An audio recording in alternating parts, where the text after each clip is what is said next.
10 incredible features that can and should be added to PSVR 2 to take PlayStation into the Metaverse.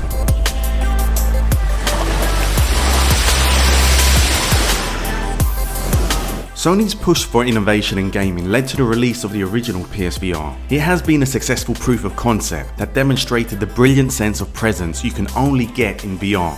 However, as the first-gen technology is dated and releases have slowed, the sub-platform has lost momentum. Sony has now confirmed it's working on the next generation of VR on PlayStation 5. I strongly believe VR is going to play an important role in the future of gaming, but for PSVR 2 to be in that future, Sony has to do things differently to ensure it catches on fast. It cannot and must not believe its next generation VR platform exists in a cocoon away from the rapid developments on other VR systems. For VR to thrive, to grow on PS5, PlayStation needs to leap into the Metaverse. This is a look at 10 possible features and services that can be added to elevate the platform to the next level. And stay to the end to hear a controversial 11th feature. Every 3D game must include a VR mode. The first item on this list is the most important, and that is because PSVR 2 needs to have as much support as possible with as many games as possible. Now, one way to do this is to make sure that one game purchase includes both a 2D and 3D modes. So if we have a look at something like No Man's Sky, if you buy the game, you've got the full single player game, the full 2D version, and included with that is the 3D VR mode as well. And what's so good about this is it means that you can switch from either mode and use one or the other as and when you want, and you're still playing the same game. You could be still working on the same saved game file. And this can be really convenient because no matter how much you enjoy VR, there can be times when you just don't want to play in VR, you just want to play in a normal mode. And that's what makes it so useful, being able to switch. Not only that, but if you have a look at Skyrim was released on PS4 and then a separate version was released later, Skyrim VR. And the problem with this, the customer, not only are you being charged twice to buy the same game, but it also means that you can't switch modes. Skyrim is a very long game and you're not always going to want to spend 100 hours in VR. So going forward, it makes sense that every single game that has a 3D mode available from a first party, Sony, it also has a PSVR mode as well. And what you'll get from this is support with the same game working across 2D and 3D modes and not being charged extra. And if Sony do this, more than likely it will influence some other third-party game makers to do the same as well. Anti-VR sickness technology. VR sickness is motion sickness, which is caused when the brain gets confused by seeing movement when the body isn't moving. Our eyes feel like we are actually moving, but our body is not.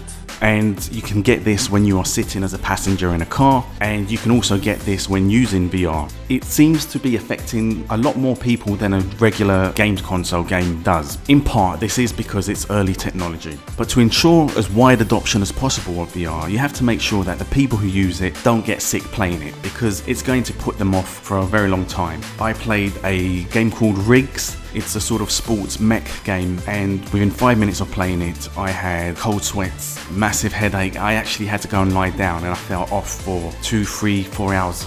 And whilst this experience doesn't happen to everybody, there are a lot more people who are affected by VR sickness. But if this can be overcome in any way, then it would be really beneficial if there could be a technology to overcome it. Now, Palmer Luckey, he's the guy who invented Oculus Rift. And back in 2018, he actually posted a couple of tweets that suggested he was working on a technology to help with this problem. And more recently, a couple of patents were discovered from Sony who are working on anti-VR sickness technology. The details of it is not exactly clear, especially for lay people who don't understand what's going on. But what it suggests is that there is a moving object or some sort of motion rumble in the headset that can create motion to your head so you feel vibration, and this can in some way offset the effect of motion sickness. There is also a reference to presenting to the player a different point of view, and this may help. So it looks like Sony is trying to tackle this with two elements, both a physical and a visual element, to help minimize motion sickness. And if this happens, this would really be one of my most important, one of my most desirable improvements. PlayStation Home 2.0 VR.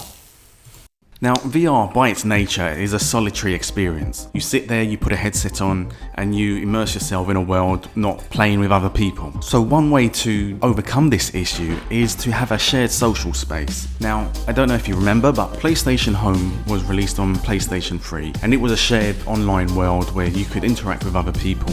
You could have a fantastically decorated character and walk and talk socially with others. And if a new version is brought to PSVR, it is a great way that you could talk to other people. There are other apps such as VR Chat that shows it could work really well, because it means you can be in a shared social space, you're using PSVR, but you're also seeing other people with their avatars and in a 3D space. So it allows you to immerse yourself in VR without having to go through the gaming aspect of it. It makes it more informal, more relaxed. So of course Sony can make a completely new service with this, but there will be some great nostalgia value from calling it PlayStation Home VR. And if you're using VR, it's a great way to make friends in the online space.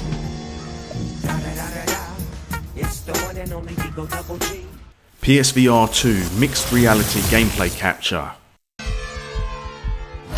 One of the most interesting aspects of PC VR is mixed reality gameplay capture. It's where people play a game and they're playing the game and they're standing in front of a green screen as well. And so when viewers are watching via streaming, you see the person actually immersed in the game. You can see them standing there and you can see them surrounded by the game world. And this is a real treat for the viewer who's watching via streaming, because it means you're not just seeing a person sitting in the corner of a screen playing a game, you're actually seeing them as if they are a person or a character in the game.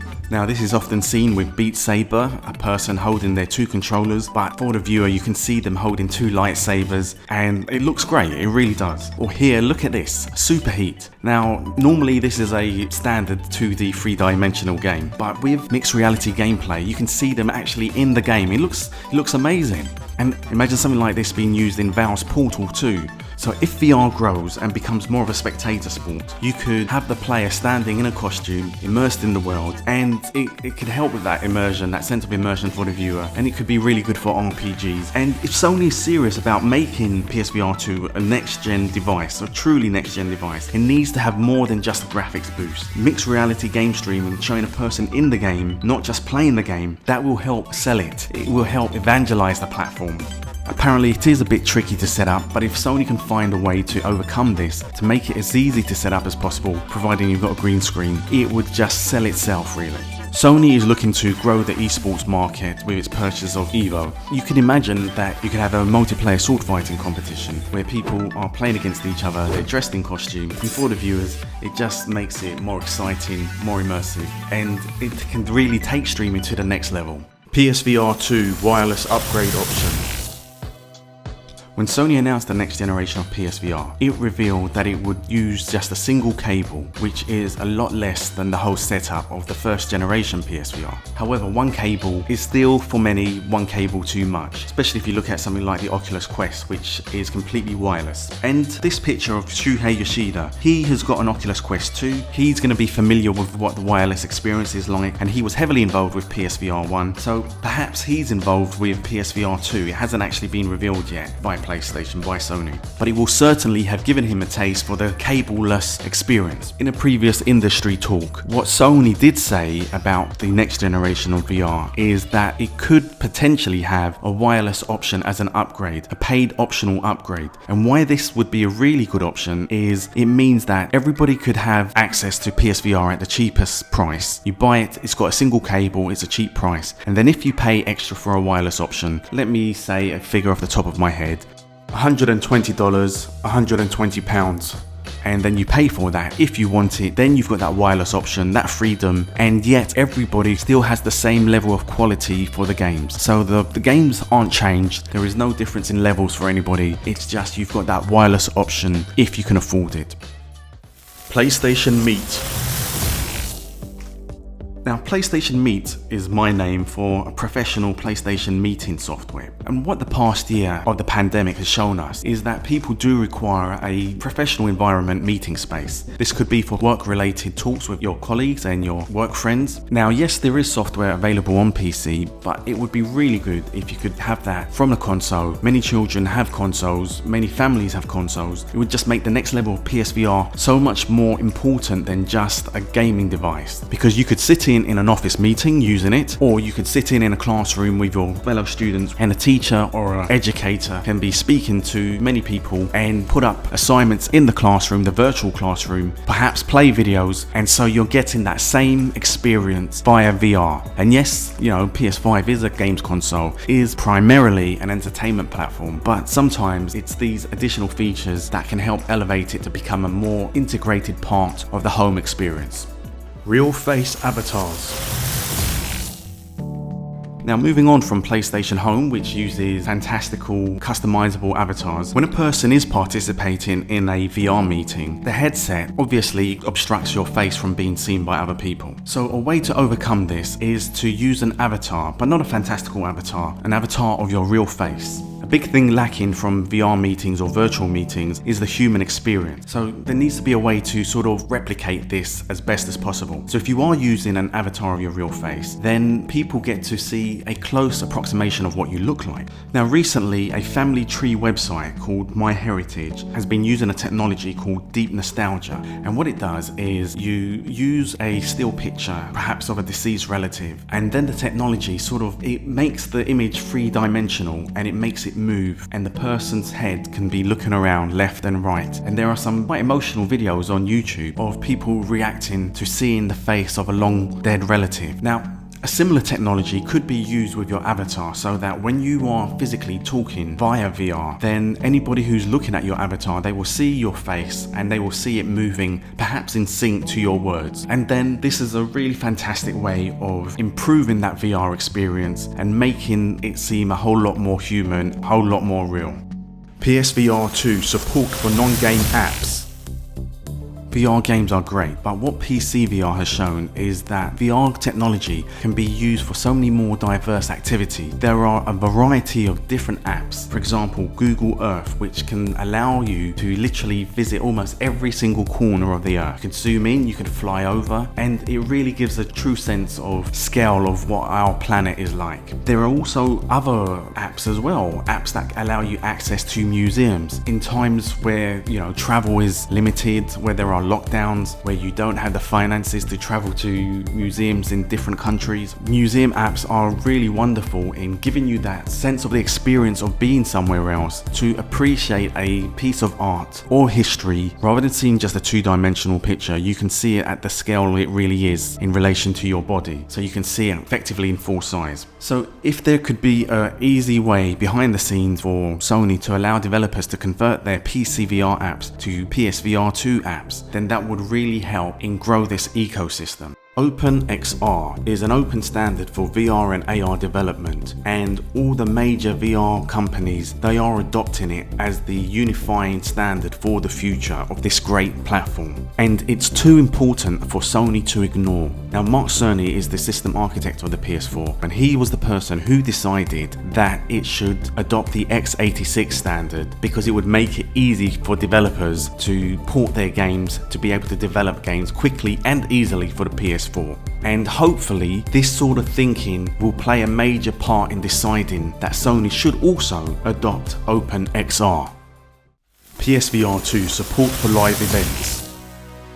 The sense of immersion from VR allows a person to feel present in a different place. This extends beyond just games. It allows a person to be in a different place in the real world as well. It would be good to be able to attend a theatre performance or a live comedy act, or to be at a concert and to be able to look around and see all the other people who are there around you. And Sony is looking to grow the esports ecosystem, and why not participate as a viewer so that you have a better sense of immersion by putting on your VR headset. So it's too early to tell if people will actually want to attend live events this way. But what we do know is that since the pandemic, there definitely has been bigger moves towards the digital space. People are more accepting of it. PlayStation VR Store. Modern armchair psychology books often explain the benefits of visualization and how if you see something, it can help you strive to obtain it. But this can also work with selling items as well. It would be really useful if there was a VR store where various different manufacturers of different products put their items on display so you can see them in VR, get a sense of their true scale, a sense of their true size, and perhaps there could be an option for you to purchase these items as well. Apple with its iPad and iPhone, it allows you to have an AR preview of its various different items. And this could work really well if you could, for example, see what the next DualShock in a different color looks like, or the next DualSense. Or it might be IKEA and they've got their product range on display and you can see what they're like with the VR headset, so you can get an actual sense of their size and what they might look like. Manufacturers will want to display their products anywhere they can sell more units, and this would mean that Sony would get a commission on anything that's sold. And a feature like the VR preview store, it could easily be integrated into the next generation of PlayStation Home as well. PSVR 2 PC compatibility.